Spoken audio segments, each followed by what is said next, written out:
Já pensou se a gente pudesse dar uma pausa na vida? Congelar tudo. Todas as gritarias, choros, medos, todos os pedidos de colo no dia difícil, toda a refeição tumultuada, as tarefas de casa atrasadas, a pia cheia, a comida no fogo, as brigas, as discussões. Imagina que tudo pudesse ficar suspenso no tempo e no espaço, só para você poder observar, só para sentir. É isso que eu quero que você faça comigo. Olhe para você. Eu tô aqui, olhando para mim. Pense nos seus filhos, na sua vida. Respira. Agora, volta aí. Rebobina a fita da sua vida. Como você chegou até aqui? Que caminhos você percorreu até chegar nesse momento de agora? Quem te guiou por esses caminhos? Quem estava com você ao seu lado? Quem não estava com você? O que te disseram ao longo da tua jornada? Quais eram os teus sonhos? As tuas expectativas?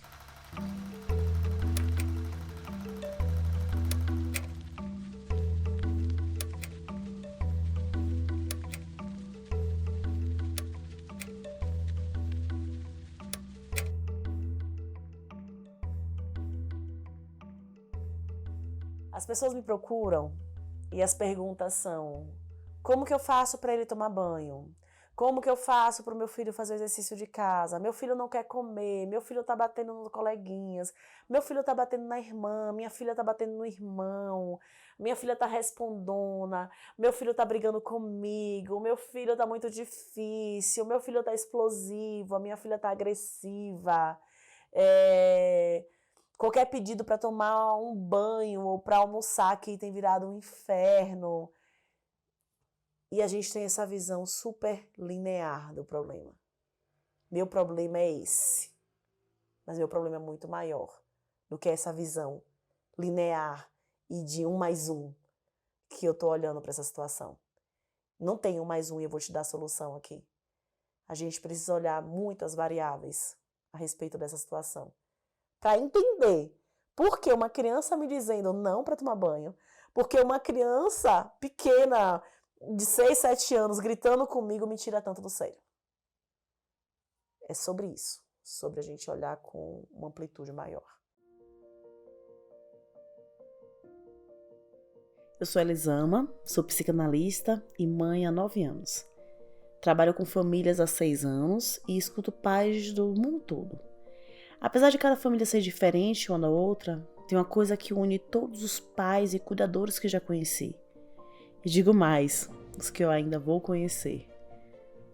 Todos eles, sem exceção, tinham um desejo verdadeiro de dar o seu melhor. Uma vontade real de viver uma vida mais feliz e de ver os filhos felizes. Eu sou de uma família evangélica e de uma igreja muito tradicional. Então lá na igreja todo mundo podia mandar na criança, né? Todo mundo podia falar para a criança que ela vai ficar sentada de castigo. E isso me deixava no estado de alerta constante. Que isso é uma coisa que eu me recordo com muita clareza, que eu não tinha direito à fala. Criança, no meu tempo, não podia falar no meio de adultos. Não me recordo por quê. Não sei se era porque falava besteira, eu não me recordo por quê, mas eu me lembro que criança não tinha direito à fala. Os meus pais, eles usavam de violência para a educação, então tem algumas surras que eu levei que eu lembro até hoje. A mais clássica, eu tinha uns 7 anos, 6 para 7 anos. Eu não me lembro o motivo porque eu apanhei, mas foi eu apanhei encostado na quina da parede de sandália havaiana e eu fico pensando hoje, eu devo ter errado feio para ter uma pisa daquele tamanho. Então isso aí é muito claro. Mas o que mais me marca nessa relação da infância era a ausência de diálogo. E eu perguntei a meus pais, por que tu não conversava comigo? E minha mãe falou, hoje, e criança sabe conversar?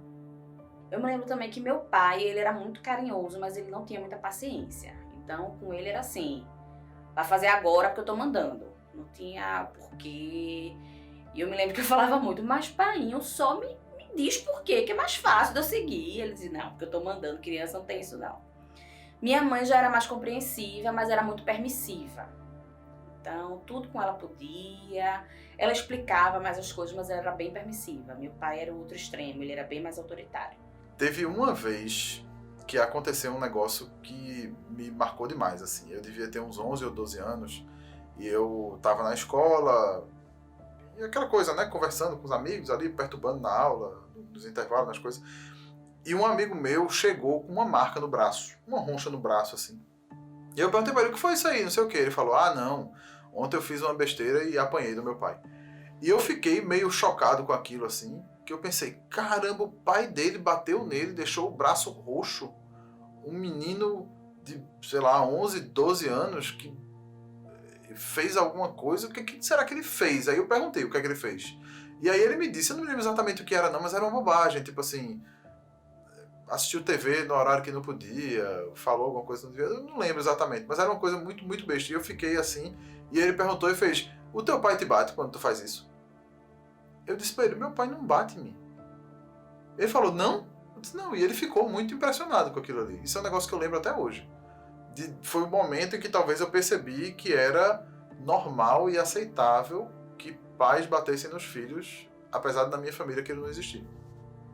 Minha mãe é psicóloga, então ela queria que a gente fosse criado sem traumas. E assim, era muito impossível ser criado sem traumas. Mas eu lembro desse esforço dela de fazer um mundo mágico para que a gente não lembrasse das coisas ruins. Mas eu me lembro que meu pai me demandava muito. Mas eu não acho ruim as memórias que eu tive da infância. Eu acho que eu tive excelentes memórias. Obviamente, algumas mais dolorosas, outras menos. Mas, no fim das contas, eu gosto de lembrar da infância que eu tive. Quando eu comecei a pensar em novas formas de educar, eu só tinha muita convicção de que eu queria fazer diferente.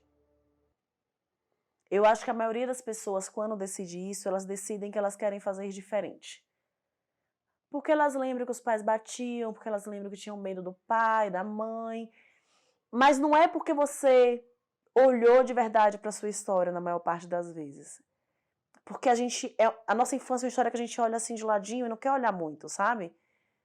Então eu lembro que eu fui na terapeuta e eu falei com ela que a minha infância estava no baú, trancada, e que não tinha motivo de mexer nisso. Passou. Eu me lembro claramente de falar com ela assim, cara, passou. É daqui pra frente. E ela riu. Gargalhou, porque ela era dessas. E aí, ela falou, mas como é que a gente vai seguir sem olhar pra esse baú? Porque você continua carregando ele. Você continua, você tá subindo ladeira, descendo ladeira, você tá fazendo tudo carregando esse baú pesado e trancado aí. A gente precisa olhar para ele.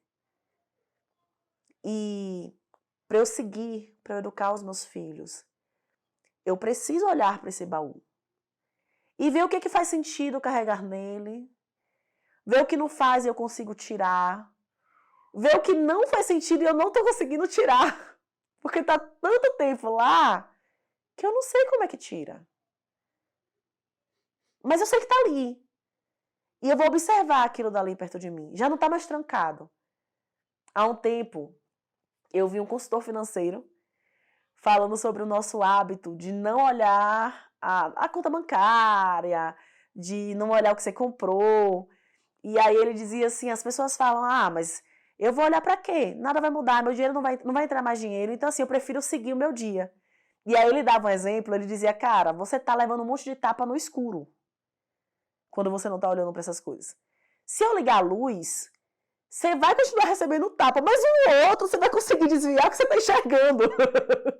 Eu acho que é esse olhar de ligar a luz para falar, peraí, ok, eu tô carregando um monte de coisa. Tem coisa que eu não vou conseguir tirar. Mas agora eu tô olhando para isso. Agora eu tô vendo o momento que essa voz fala para mim. Agora eu posso olhar para ela e falar, peraí, eu sei que essa é a minha referência. Eu sei que nessa situação a minha mãe me falava assim, o meu pai falava assim, a minha professora falava assim, eu sei disso, agora eu sei. Eu não quero agir assim. Ok, essa é a minha referência e eu quero construir um negócio diferente. E Jung dizia que o que a gente não conhece nos domina. A gente não olha e o peso de carregar esse baú trancado guia um monte de ação nossa. Guia a maior parte das nossas ações. A gente cresce não necessariamente reproduzindo ipsis literis a mesma forma com que a gente se relacionou com mãe, com pai, com avó, com as figuras principais da nossa vida. A vida é um aprendizado contínuo e é possível que as relações íntimas de todo o meu processo de vida transformem a maneira como eu vou ver esse outro, como eu vou receber esse abraço, como eu vou ter esperança de ser cuidado. Então, crianças que receberam algum tipo de privação de cuidado na infância, né? Não porque a mãe não fez direito, ou porque o pai não fez direito, porque eles foram apenas quem eles conseguiram ser nas condições que eles tinham para ser. Né? Mas nós estamos falando aqui, sobretudo, da experiência desse bebê e dessa criança. A minha mãe abraçou a mãe dela já estava idosa. A minha mãe deu um beijo na cabeça do pai dela. Ele já estava com mais de 80 anos. Era uma relação que não existia proximidade. Eu não vejo amor sem toque. Eu não consigo ver um amor que não extrapola a ponto de você abraçar, beijar. Era um amor contido. Era um amor endurecido, era um amor machucado. Era um amor que estava com tantos outros conceitos que endureciam ele, que não chegava na gente. E nós fomos educados por uma geração que não foi pega no colo. A gente foi educado por uma geração que não recebia beijo e abraço. Por uma relação que falava sim, senhora, minha mãe, e baixava a cabeça. Então, essa geração, ela nem sabe direito dar colo. Muitos de nós recebemos, porque os nossos pais conseguiram fazer o lótus da lama. Mas tem gente que não consegue fazer a flor do lótus na lama. Porque não dá. E aí construir esse amor que faz diariamente coisas amorosas é olhar para essa minha estrutura, é dar nome para minha falta. E não é julgando meu pai e minha mãe quem eles foram, quem eles são. É entendendo que a estrutura que trouxe eles onde eles estavam não permitiu. Não deu para eles irem além.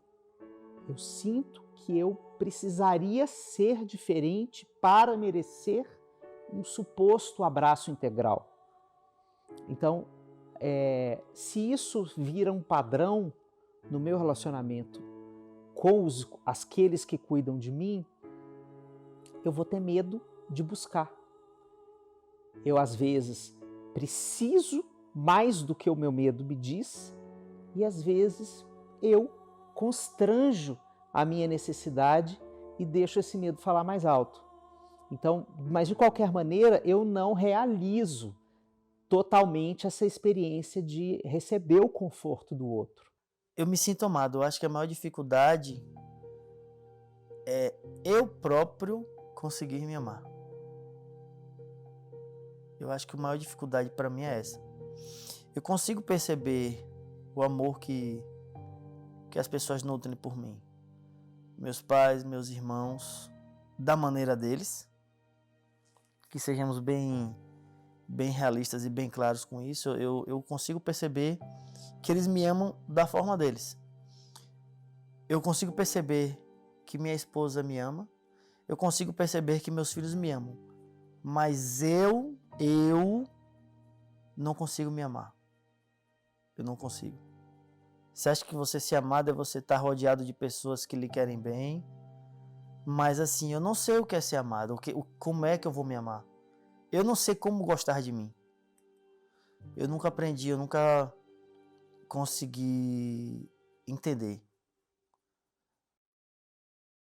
E você olha a sua relação com o seu pai e com a sua mãe, você dá completamente outra visão.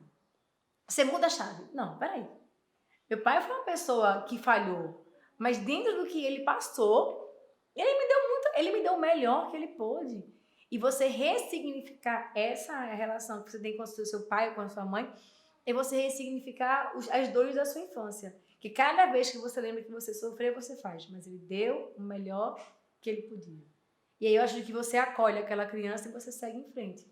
Como eles não estavam em casa por muito tempo, os dois trabalhavam o dia todo, só chegavam à noite e tudo, talvez eles tinham esse desespero do medo do filho estar sendo educado pela babá, estar sendo educado por outras pessoas na vida enquanto eles estão ausentes, e o desespero de não ter muita opção a não ser ficar ausente mesmo, senão não dava para pagar as contas.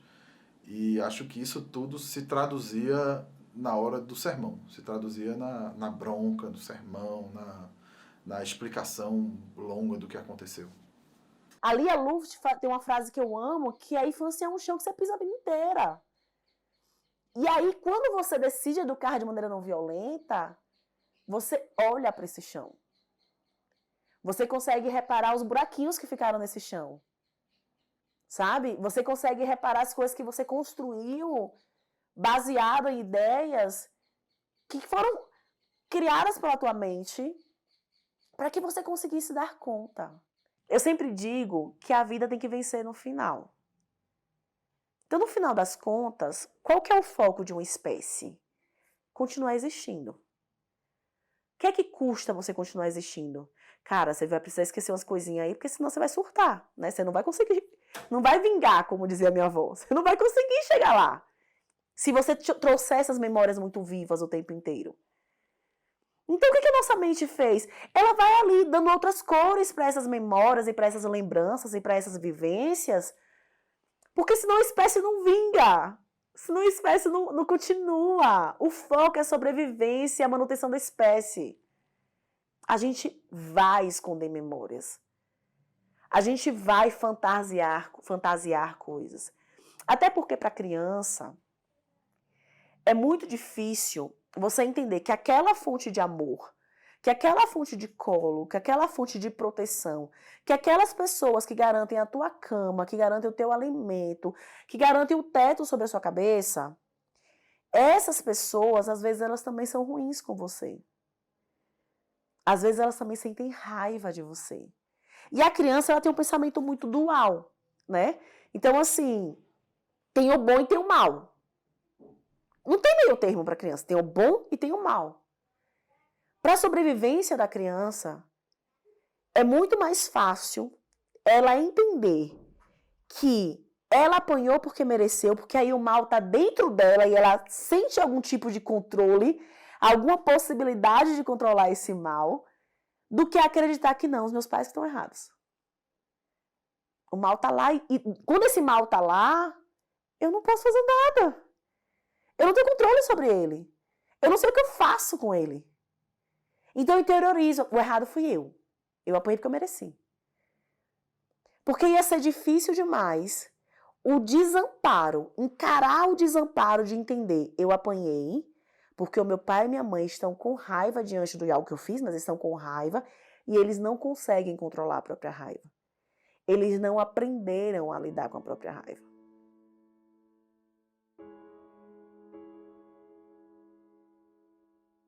Cada um dos pedaços da nossa vida, a gente constrói laços. E são esses laços que dão para a gente a certeza de que a gente merece ou não merece, que a gente pode ou não ser amado, que a gente pode ou não ter esperança na vida, no ser humano, que a gente tem ou não coisas boas para se lembrar. Então, vincular-se é uma aventura necessária à vida. Só que muitas das vezes a gente não reflete sobre isso. Então, vincularmos-nos é uma tarefa que a gente faz muito naturalmente, mas a gente não para pensar nela. Como você lida com a sua angústia? Como você lida com quem discorda de você? Como você se trata quando está triste? E quando erra? O que você sente quando você está sentindo? Porque o nosso costume nessa mendicância emocional, o nosso aprendizado de que ou eu engulo o sapo ou eu explodo, a nossa pouca habilidade de lidar com as nossas emoções, com o nosso choro, com a nossa tristeza, com a nossa angústia, a nossa pouca habilidade de nomear o que acontece com a gente é que é um mau costume. É que é um costume que a gente não tem que mais passar para os outros. Sabe? Eu perguntava nas minhas palestras presenciais quem ali, quando estava triste, respirava fundo, fechava os próprios olhos, se fazia o carinho e dizia para si mesmo a palavra gentil. Nossa, que fase difícil. Eu tô fazendo o melhor. Você tá fazendo o melhor que pode. E as pessoas chegavam a ficar desconfortáveis de tão estranho que isso parecia. Sabe? Elas ficavam... E aí quando eu perguntava, quem aqui quando tá triste, fala pra si mesmo, mas eu sou muito idiota de estar me importando com isso. Eu mereço quebrar minha cara, eu mereço. Bem feito, bem feito. Quem sabe da próxima vez eu aprendo. Aí rolava um risinho de desconforto com identificação, como se dissesse, você tá na minha sala. Porque é como a gente aprendeu. E aí você para pra pensar, olha que triste essa referência que a gente tem. Quando você tá mal, quando você tá triste, quando você quebrou a cara, quando tudo que você precisa é de um colo para você se reerguer, nem você consegue oferecer esse colo. O conceito de paternidade, de maternidade que a gente tem, não leva em consideração que essa é uma relação entre dois humanos, falhos, que se atrapalham, que erram. Não leva em consideração a nossa pouca habilidade em lidar com as emoções. Não leva em consideração que a criança precisa de nós para aprender a lidar com as emoções dela. Não leva em consideração a nossa história. Perceber tudo isso dói, mas também liberta para responder uma pergunta importante. O que fazemos com o que fizeram com a gente? Eu me lembro que eu calculava a surra que valia a pena. Então, inúmeras vezes eu pensei, bem, eu vou apanhar, mas eu já beijei ele mesmo, né? Não vai tirar esse beijo de mim, então vale a pena. Várias vezes eu calculei, essa surra vai valer a pena. Então, assim, qual que é a relação que você está criando? Qual que é a estrutura que você está dando para essa criança? Porque é disso que a gente está falando. Então, quando você fala, não, tem que bater mesmo, etc e tal, e é muito interessante, porque nós somos crianças. A gente sabe que a gente não fazia o que os nossos pais queriam, do jeito que eles queriam. A gente sabe que a gente sentia raiva deles. A gente sabe que a gente sentia mágoa. A gente sabe que a gente fazia coisa escondido. Sabe? Cara, tá aí. Tá aí dentro de nós. Mas a maioria de nós guardou o discurso do adulto. A gente guardou a regra que o adulto dizia pra gente, não como a gente se sentia diante dessa regra. Então nós ficamos presos nesse lugar que dizia como a gente deveria agir e não como a gente agiu de verdade. E não quanto custou agir daquele jeito. Isso não é à toa, né? Freud falou lindamente isso, foi um dos primeiros a falar sobre isso, né? E depois vieram vários estudos a respeito da mente e que a gente recalcava mesmo, a gente precisava jogar num lugar escondidinho essa dor, porque eu preciso viver. E a gente é educado sem olhar para o sentimento em momento nenhum, sem lembrar que existe esse universo aqui dentro. Por que às vezes parece tão difícil ser feliz e fazer o outro feliz? Por que o amor não é o suficiente? Eu acho surpreendente que a gente fique surpreso com a dificuldade de educar. A gente está falando de educar um ser humano.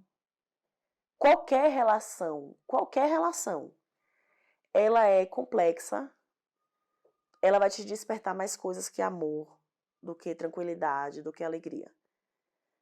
Seu casamento, sua relação com seus pais, sua relação com seus irmãos, Não existe uma relação humana que não seja de diversas formas difícil. Porque lidar com a gente mesmo é difícil, gente. Eu lidar comigo mesma, sozinha, sem mais ninguém no meio da história, já é muito difícil. Imagine eu lidar com o meu universo interno e ainda ter que lidar com o de outra pessoa. E ainda ter que ensinar uma outra pessoa a lidar com ela mesma quando nem eu aprendi isso. Quando não teve ninguém para me falar como eu lido com as minhas emoções. Minha mãe às vezes fala assim, no fundo, ela fala, mas minha filha às vezes é uma palmadinha. Não, mas existem outros instrumentos hoje. Eu não preciso bater nele para que ele entenda. Eu posso fazer isso me esforçando na minha comunicação com ele para que ele entenda. Eu sei que ele entende tudo. Então é só me comunicar melhor com ele. E assim, eu falo muito para minha mãe e eu falo muito para meu pai. Eu aceito a infância que eu tive, eu sou grata à infância que eu tive. Eu acho que eu aprendi muito com ela.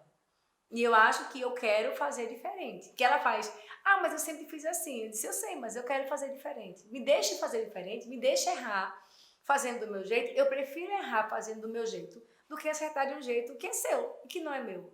E no final, quem educa meu filho, quem é responsável pela educação dele, sou eu.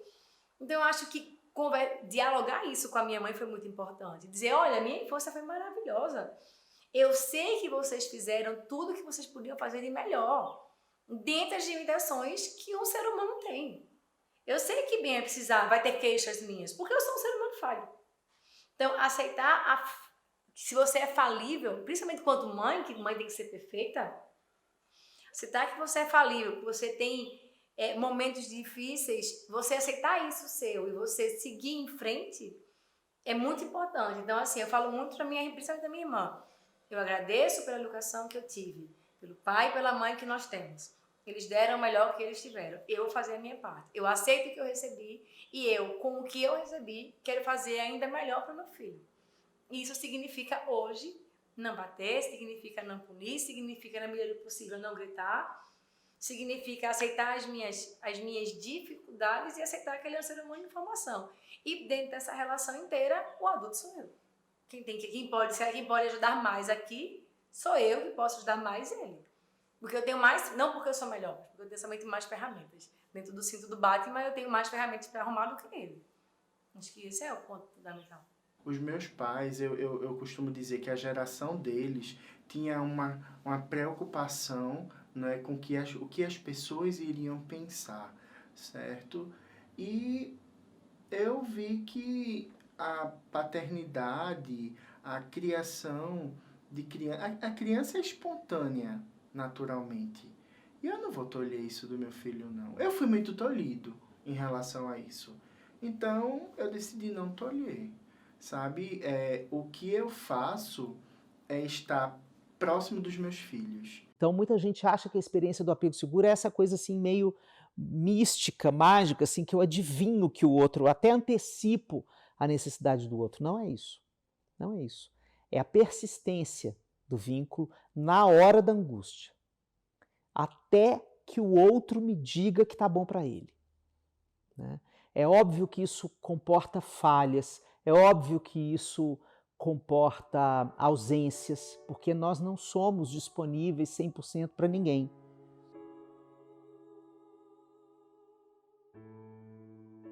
Nós ficamos tristes por estarmos tristes. Nós sentimos culpa por ficar com raiva. Nós ficamos angustiados por estarmos cansados. E vimos na ilusão de que temos o poder de simplesmente desligar a tristeza, a angústia, a frustração. Eu não tenho a intenção de ensinar ninguém a ser pai e mãe. Eu não acredito que isso seja possível. A última coisa que eu desejo é dar mais uma forminha para pai e mãe se encaixar. Eu não acredito em profissionais que fazem isso. Que te dão uma lista, um checklist para você fazer aí do que é ser uma boa mãe ou o que é ser um bom pai. Eu acredito na construção da autonomia. Eu acredito na construção da autoconfiança.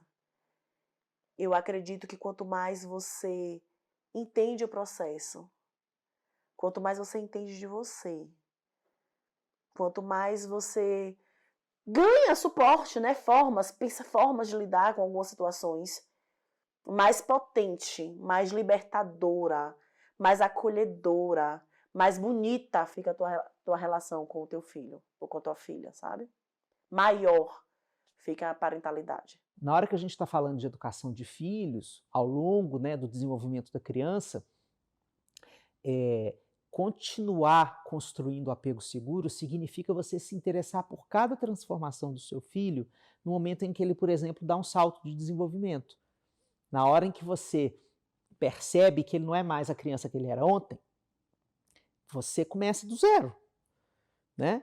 Porque você estava botando ele para dormir e botava ele para dormir assim, né? E você fazia assim com a cabeça e dava super certo e ele dormia. Aí hoje já não consegue mais fazer isso. Então aconteceu alguma mudança nele. Eu começo uma nova busca curiosa para entender qual o melhor jeito de te ajudar. Qual o melhor jeito de te dar conforto e segurança emocional nos momentos de angústia.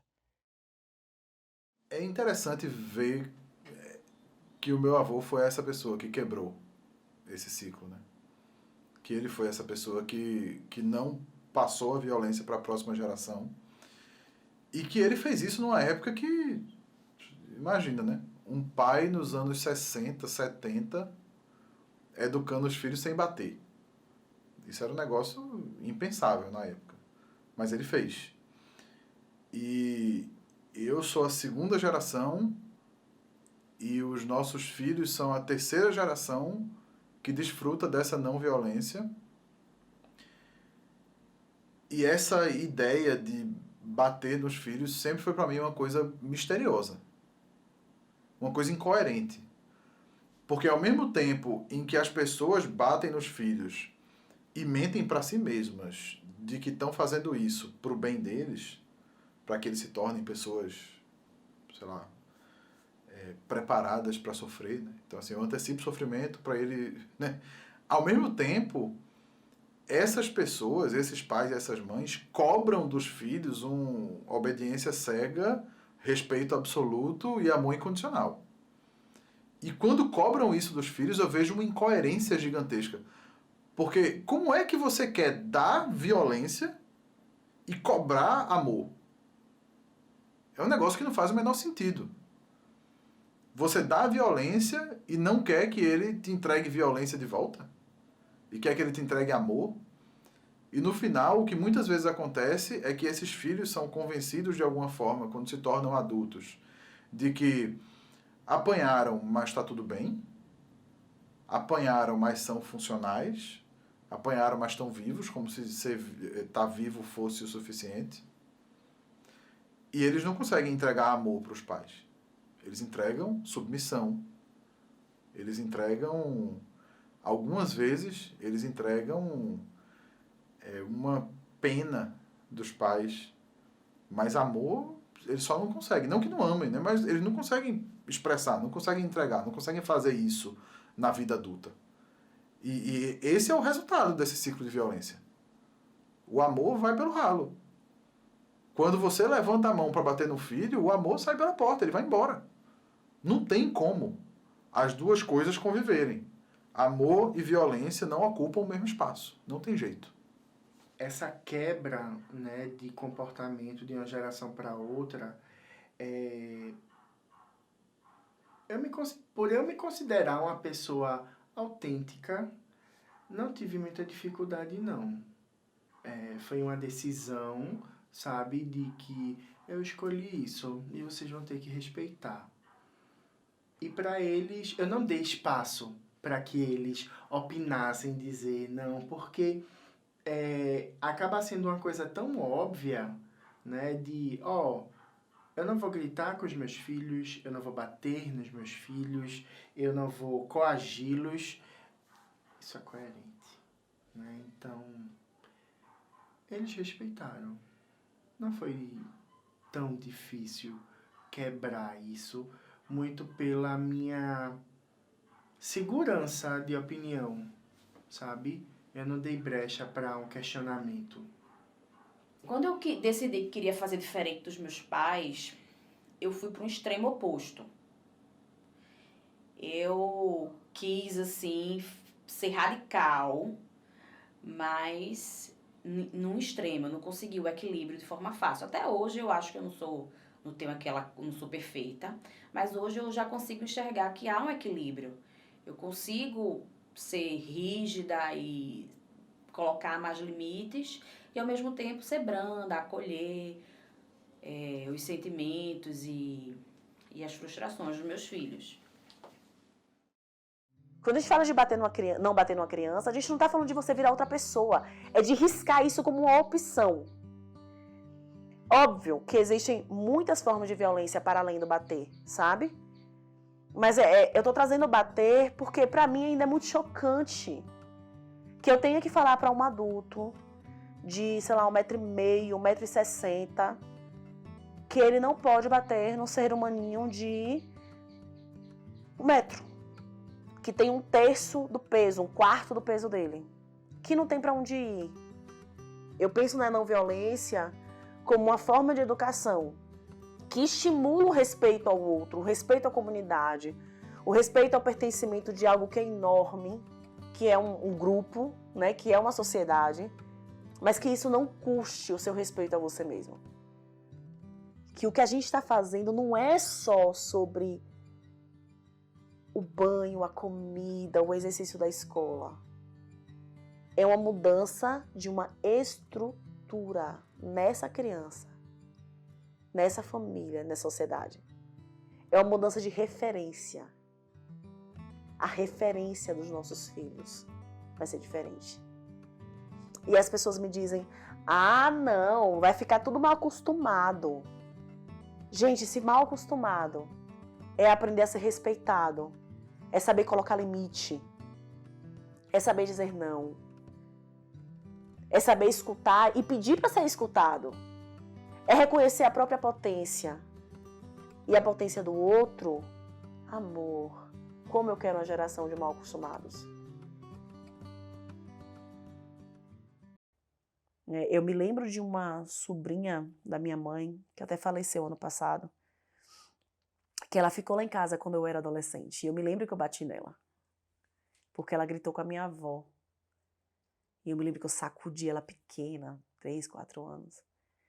E eu me lembro de ter batido nela e ter falado que ninguém falava com a minha avó daquele jeito, assim, sabe? Então eu amava crianças, mas eu ia encaixar na forma que tinha que ser encaixada. Eu amava crianças quando elas estavam sendo legais. Eu acho a mãe perfeita uma ilusão imperfeita. Eu não entendo muito bem como é que essa ilusão permanece até hoje, mas ela é uma fake news que a gente precisa destruir com a espada de Jedi, né? A mãe perfeita, ela é uma tragédia. Ela é uma das maiores tragédias que a gente pode oferecer para um filho.